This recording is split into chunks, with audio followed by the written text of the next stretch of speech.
জি24 ঘন্টায় স্বাগত আপনাদের সঙ্গে আমি শুভদীপ। শুরু করছি জেলার দুপুর। আর শুরুতেই যে খবর জানাবো আপনাদের, রেশন দুর্নীতি মামলায় হাজিরা এড়ালেন ঋতুপর্ণা সেনগুপ্ত। অভিনেত্রী ঋতুপর্ণা সেনগুপ্তকে ইডির তলব করেছিল এবং সেই হাজিরা এড়ালেন তিনি। ঠিক কী কারণে জানবো, সরাসরি চলে যাব আমাদের প্রতিনিধি বিক্রম দাস রয়েছেন আমাদের সঙ্গে। বিক্রম, অভিনেত্রী ঋতুপর্ণা সেনগুপ্ত আজ হাজির হলেন না ইডির তলব নিয়ে, কি জানানো হচ্ছে অভিনেত্রীর তরফে?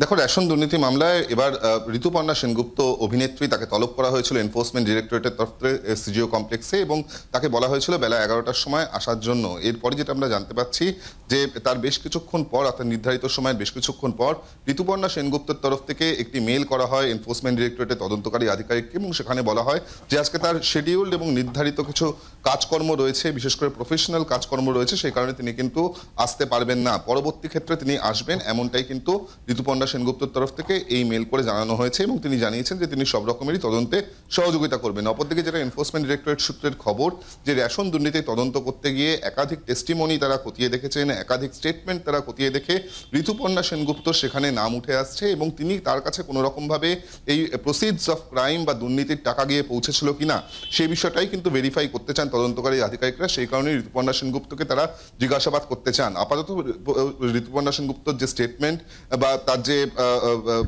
মূলত তিনি যে চিঠি দিয়েছেন বা তিনি যে মেল করেছেন সেটা খতিয়ে দেখা হচ্ছে, উচ্চপদস্থ আধিকারিকদের সঙ্গে কথা হচ্ছে, এবং ঋতুপর্ণা সেনগুপ্তকে কিন্তু পরবর্তী ক্ষেত্রে একটা ডেট দেওয়া হবে তার স্টেটমেন্ট রেকর্ড করার জন্য। জানিয়ে রাখবো, এর আগেও কিন্তু ঋতুপর্ণা সেনগুপ্তর নাম রোজভ্যালি মামলায় উঠে আসে, যেখানে 2019 সালে রোজভ্যালি কাণ্ডে তাকে সিবিআই তরফ থেকে এই সিজিও কমপ্লেক্সেই জিজ্ঞাসাবাদ করে তার স্টেটমেন্ট রেকর্ড করা হয়েছিল।